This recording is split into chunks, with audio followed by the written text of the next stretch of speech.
Hi everyone, Small Designs here, and this is part 7 of the Meng 135th scale Leopard 1A3 C1 tank build. Now, for those that are just catching up, C1 is a Canadian designation for our Leopard tanks. Now, this is, of course, an older rendition of our Leopard tank.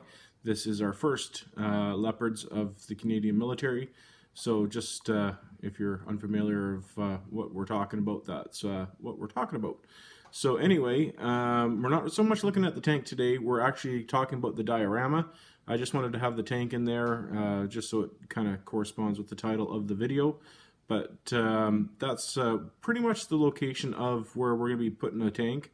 I think this is the direction that best fits, the tank. I tried it the other way, and for some reason, just, it's not really feng shui, so to speak. I think this is just the best direction for it. So anyway, I'm going to move the tank out of the way, and let's talk diorama. So, since the last video, as you can see, a lot has been done. In fact, we're almost done the diorama. So let's start with the signage here. Obviously that is a speed sign. It's 10 kilometers. I believe it's kilometers that they use in Germany. Don't quote me. But anyway, the stick there is just a sucker stick that I used. It seems like it was the best thing to use. I know in Canada, ours are metallic, but they're hollow. So I think that was the best thing to use, at least for this display. And then the sign itself, that is from Duplicata Productions. He makes, tons of these things for dioramas and stuff. So that was perfect. So that, that's done. As far as the grass and stuff, that's just little tufts that I actually ripped off from a mat that I had cut, and I always kept the scraps, right? I never throw anything away. So I just ripped those off and then glued them all over the place, as you can see. So I knew I'd use them later, and I made an overgrown yard. And now, of course, we're kind of depicting, a German country house in the country, right? Because the tank is just passing through a country, town, so to speak, right? Now, this is depicted in the late 80s, maybe early 90s, that kind of thing, in Germany. So that's the idea, right? It's just passing through. So I didn't want to have a kept yard. I wanted to have, kind of an overgrown yard. Maybe this backs on to like a farmer's field. That's the idea, right? So that's the grass we have. So I like it. And then of course we have, it kind of growing out of here, a little bit on the road. So there we go. Now this right here is a rain barrel. Now this is just from like the accessory set, I think it's for like the vehicle, like the World War II truck vehicles or whatever. You can buy an accessory pack from Tamiya where you get this and backpacks and all sorts of stuff. And what I did is obviously I just left the lid off and then cut the edges where the lid's supposed to glue down onto.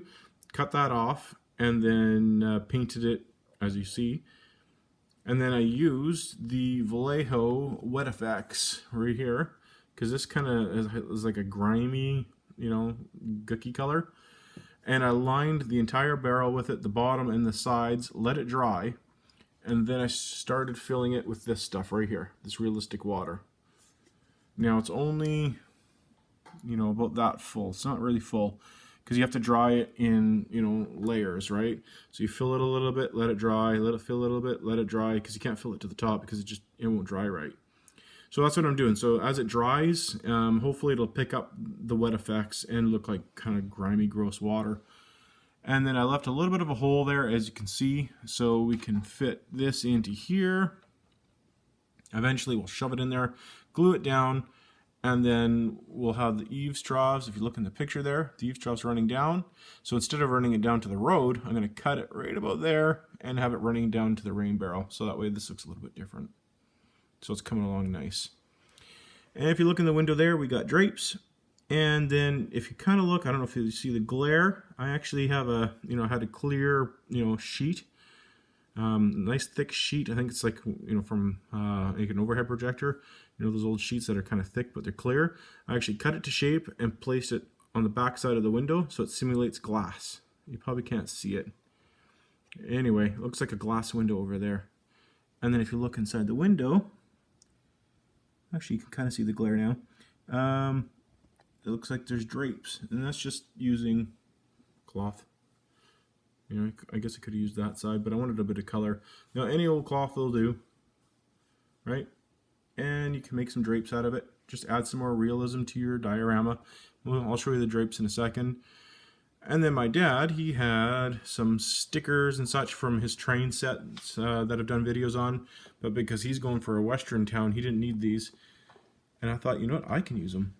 And that's exactly what I did. I cut them out and I slapped them onto the back side of my building, or the side of my building, I should say. And I thought that would look really cool with this diorama, right? And that's exactly what I did. So now we have this side of the building, you know, that was basically all white. I thought that would look really cool. You know, have some advertisement things, you know, those metal, you know, advertisement things that sometimes people collect and throw in their garages and such. I thought that would look really cool. So I thought, there we go, throw that on the side of the building. The roof hasn't been glued on yet, obviously, because we still have the eaves troughs to put on. So I thought, you know, we'll just leave that as is for now. And we're going to add a little bit more detail right here. So maybe some moss and stuff and some gook. Obviously, because the tree would have, you know, drop some stuff off and whatnot. So a little more detail to go on the roof yet. More weathering and such. And then that is the back side of the drapes. Now, obviously, we're not going to be doing too much detail on the inside of the house because this would be, you know, blocked off and everything normally. This is where we might have the battery and such, because we still might add an outside light, like a porch light. So, not too much yet to be said for here. I might add a back wall, but that's the backyard. Again, just using scraps, never threw anything away. Just placed pieces of grass, bit by bit by bit by bit by bit. And that's the end result. So I'm very happy with all that turned out there. So the diorama portion is, you know, getting towards to being done. And then the bike, of course, I think that's where we're going to put the bike. It's just going to have to be painted up and stuff, you know, in civilian colors, like a World War II bike that's been, you know, fixed up and then painted. So that's the diorama. It's coming along nice, a lot of work, but definitely a lot of fun.